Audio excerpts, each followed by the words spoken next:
On our episode today, I have Morgan Decker, Director of Marketing at Andie Swim. I'm a huge fan of the brand. I'm a huge fan of Morgan's. Thank you so much for coming here and being on the podcast with us. Thanks for having me, Samir. Excited to be here. Yeah, so let's start with the easy stuff. Tell me about you, your role, how you got to where you are, all the fun stuff. Absolutely. So I've been working in marketing for the last 11 years of my career, primarily within the direct-to-consumer space. Over the last 8 years, I've had a huge focus within subscription, and then Andie is my first role in traditional fashion ecom, which has been a ton of fun. So I started my careers off in agencies. I've worked at very large enterprise businesses such as National Geographic with Disney. Um, from HelloFresh. I was the first hire at a startup pre-Series A. I've worked at a lot of businesses from being employee number one to one of hundreds within marketing. And I've found that my sweet spot is within brands where you have enough to work with, but you also have enough flexibility and a small team that can really be dynamic and react in real time. So at Andie, I am the director of marketing. As you said, I'm the head of all paid performance, so I manage everything for acquisition, retention, life cycle, and then I collaborate really closely with our head of brand and creative and our social media and influencer manager to really help bring the ecosystem fully together. That's awesome. I know. I love that. I love your expertise across the gamut. Being an early employee and then like part of a big agency or a big brand is so wildly different. People don't realize how like the challenges are so different and unique. And I love that you have that experience across kind of the gamut. So, for people that don't know what Andie Swimwear is, all six of them, can you tell us what is Andie and kind of what makes it special? Yeah, sure. So, Andie Swim, we're a direct-to-consumer women's swimwear brand. Essentially, our entire goal is timeless swimwear, modern styles made for the modern woman. We have customizable coverage from torso length to booty coverage. Essentially, we really want to make our customer feel confident and look good while they're wearing our swim. So, yeah. I love that booty coverage made its way onto this podcast because I think that that's awesome. Oh, I mean, hell yeah. so Morgan, you said it really well. You started on the subscription side. You've worked with all kinds of, large brands. Fashion is unique. It is a different beast. What was Absolutely. different when you jumped into fashion swimwear? What surprised you the most about Honestly, a lot has really surprised me about it? fashion. I've worked in subscription for a long time before coming to Andie, and it's a really different business model. You have a lot of different components with your operational team, with your creative and design team. Like, it really depends on the strength of the collection, the fit of Yeah. the swimsuit, or the fit of the clothing that you have really impacts the type of creative that you bring in. We have a guest star for anyone watching video. My cat, who's front and center. She didn't want to be left out. No, never. She regularly makes appearances on all of my Zoom calls, so This why is would this awesome. be any different? I love Um, it. um, but in swimwear specifically, it's really interesting because it's not a category that you're buying every single day. Like, we're not a Gap, we're not a Lululemon. Realistically, most women only probably have anywhere between five to maybe 15 swimsuits in their wardrobe. It's very rare that all of those are going to be the same brand. So That's interesting. it's a really interesting business, and it's very different than subscription. We have really strong repeat purchase rates, but purchase latency is where we really have to lean in because realistically, you have to look at how many swimsuits you buy in a year. Yeah. So a lot of fun. Yeah, it's really interesting too because I'm sure there's like certain triggers that lead to somebody purchasing. I would imagine like travel is probably one of them, like getting ready for a trip or an event or something like that. Are there other triggers that lead you to get into like that you are focused on for being in that consideration set and wanting to be front and center before, that happens? Yes. So our entire cornerstone of our brand is essentially around vacation. So we want to be Okay. your one-stop shop before you go on vacation. If you're looking for a cover up, if you're looking for a swimsuit, If you're looking for accessories, we're hoping that you go to andieswim.com before you go to shop anywhere else to Oh, prepare for that's cool. that. And that's kind of what we utilize currently for the way that we message, for the way that we target, and the way that we present ourselves. Obviously, you have people that swim recreationally for fitness and things like that, but that's not necessarily one of our largest value props that we really lean into. We really just really hone in on travel. That's really interesting. Yeah, I mean, it is fascinating to hear about how you're kind of going from a subscription business into fashion swimwear. And so, my background for anyone that's listening, I've been in fashion marketing for 18 years at this point now, and so it is a unique market in that the collection matters so much because it is almost as if you're launching a new product consistently, and you have to reacquire a lot of people. And so, for fashion swimwear brands, especially where repeat purchases latency is long, right? It's not a basics business where you're selling a bunch of t-shirts and like people are going to come back over and over again. New customer acquisition is like the thing that you need to have dialed in, right? Like you need to recognize that as people are graduating into new age groups, into new household income groups, new buying patterns, that you are front and center at that point. How do you prioritize that, Morgan? How do you guys look at new customer acquisition and say, this is how we're going to focus on it. This is where we're going to spend our time. This is what we're going to do. Absolutely. So there are a few different things that we've been testing to try to reach like our ideal target consumer before they become our target audience. Because our swimsuits are relatively expensive. We have a pretty high AOV for our product. Our standard AOV across the board is over $150. So we target someone that is looking for a nicer swimsuit, a sustainable swimsuit that will stay with them for a long time. We're definitely in the slow fashion business. If you're looking to buy a swimsuit from either like Shein or Cupshe, that's not our consumer. So a few things that we've been trying to do to get ahead of consumers before they become our target audience is we've been working with Student Beans, if you're familiar with them. Okay. They're an partner that primarily focuses on students and graduate students, and they do all the validation of .edu emails to ensure that they're actually active students, to give them discounts at a very specialized rate so they can get access to our products before they can necessarily think to afford or go to them. And outside of that, we're always testing and learning in different platforms. We're currently testing a launch with AppLovin, if you've heard of them. Yeah. They do advertising in the mobile app space, which will be really interesting. And then outside of that, we're really active on Meta and TikTok. We primarily lean into broad audiences, as a lot of brands do these days, but we do a lot in terms of creative testing as well as testing across different age groups for the UGC that we utilize within paid to try to reach new audiences and kind of break our algorithm whenever we get the opportunity. Yeah, that's really interesting, especially because I always think about this, and you guys are probably feeling the pressures of this too, of like the buying habits of the next generation is so different than the previous generation before that, and recognizing for fashion swimwear, you have to get them early, right? Like even though it may be a product for someone that's a little bit older, if you don't get front and center early on, they're never even going to care about you when they are at the point at which they can purchase you. Truly, people are a lot more loyal. Gen Z is definitely super deep in loyalty with their brands, and they really care about whether you're a strong brand with sustainability and with the way that you operate. So we really try to just lean into that whenever we're speaking to younger audiences. Yeah, that makes a lot of sense. How do you actually measure new customer acquisition though? Because I know that with a long latency, it even makes it even more difficult to actually really understand. For example, I give you a very pointed question. How do you determine if someone is a new customer, lapsed customer, or repeat customer when someone may only purchase from you once a year? Yeah, that's the fun question I'm still trying to figure out myself. So, we have a few ways we measure success. Obviously, with our purchase latency, sometimes we're a relatively small, nimble teams, so we lean into simplicity so we can move a lot quicker. Like if I had a data team of even one or two people behind me, we would probably be a lot more strategic in terms of that definition. The way that we currently operate, we look at everything from a blended ROAS perspective, a blended MER perspective, a blended CAC perspective.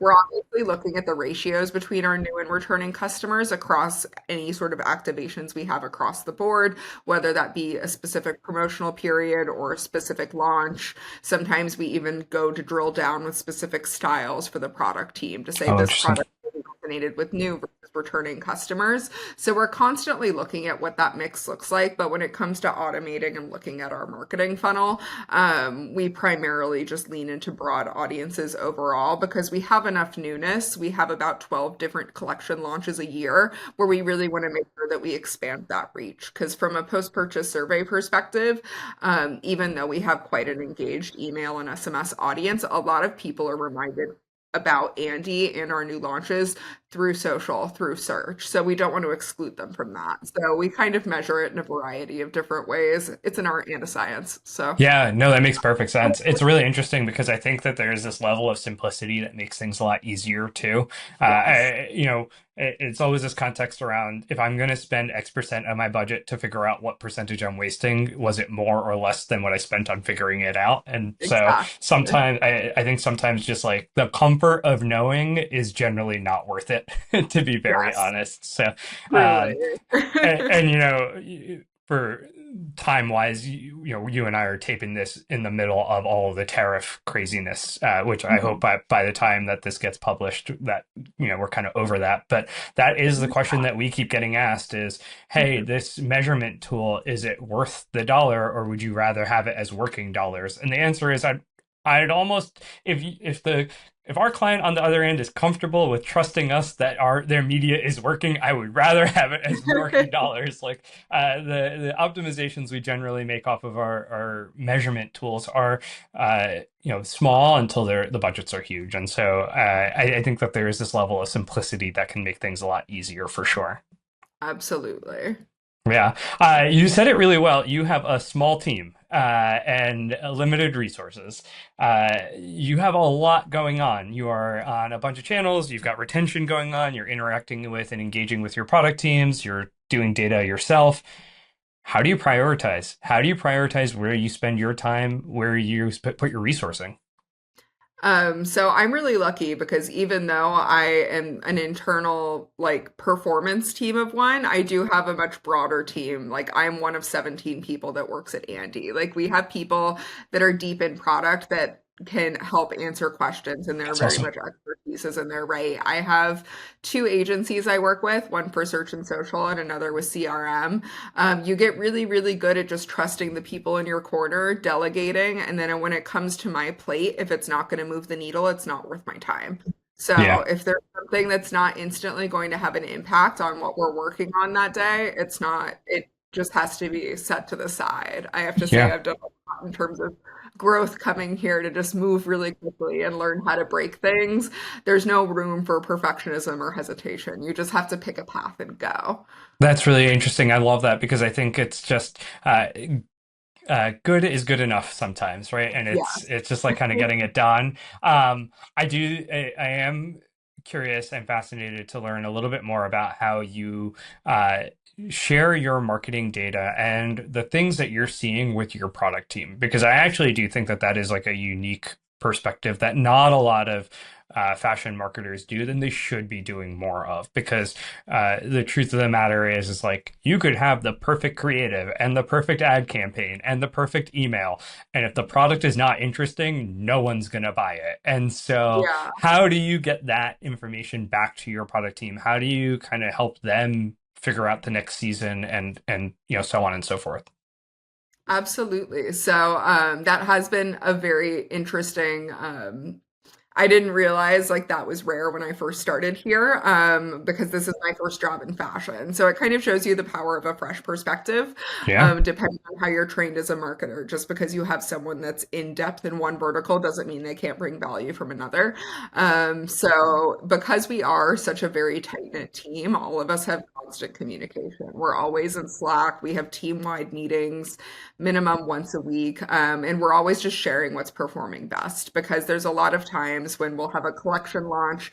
And every single Tuesday we'll meet and the product team will say, hey, this isn't performing well, or this is gangbusters. And we just keep a live feedback loop, and I'll say, hey, we had an email highlighting this brand new novelty fabric that's really just Mm. it's outperforming every promo email we've sent over the last quarter. That's super rare. Or we have this one leopard print that's really doing so well on social that we can't pause out this ad, even though we've sold out a specific style.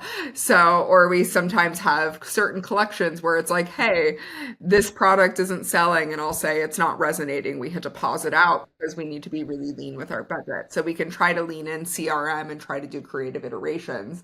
And then we work really closely together with the ecom team. How is it purchased? We'll work with the brand and the influencer team. Is there anyone we can gift this to get some fresh content?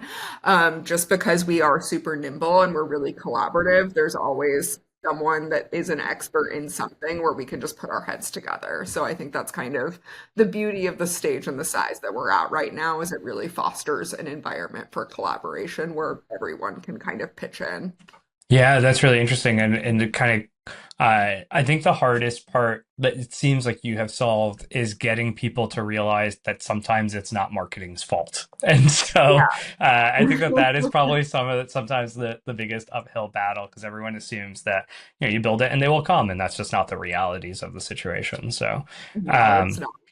so, I mean, from my perspective, it sounds like you've created a really great system and a great ecosystem within Andie Swim for from a marketing perspective. I'd love to just better understand, if you were looking at a new marketing leader or somebody that maybe has been in their role, they're just coming into fashion.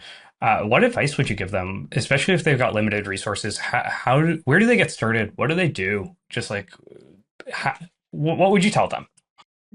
I would say go in with an open mind and ask a lot of questions. I had a lot of assumptions that were totally wrong when I first entered this new vertical. And also, just because something's built some way doesn't mean it's right. And just not be afraid to speak up and provide your perspective. At the end of the day, marketing is a resource to the rest of the team. Like at the end of the day, like if you're not giving those feedback loops, if you're not speaking up, if you're not sharing your findings, it's not going to help anyone. So speak up, ask questions, be curious. Like you're working with a very smart team. Like they wouldn't have gotten as far as they have if you didn't have a smart team. Sometimes when you come in as a marketer with a fresh perspective and you're like, why is it this way? It's for a reason, but that doesn't mean it can't change. So just be open-minded and be curious. I love that. Yeah, I think one of the things is just this assumption that the way it's done is being done for a reason and because it is the best way to do it. I think one of the biggest questions I tell, so whenever we hire someone new at Query, the thing that I tell them, because I meet everyone that gets hired, and my first meeting with them is, you have a unique perspective in that you get a chance to look at all the things that we do and tell us what we're doing wrong.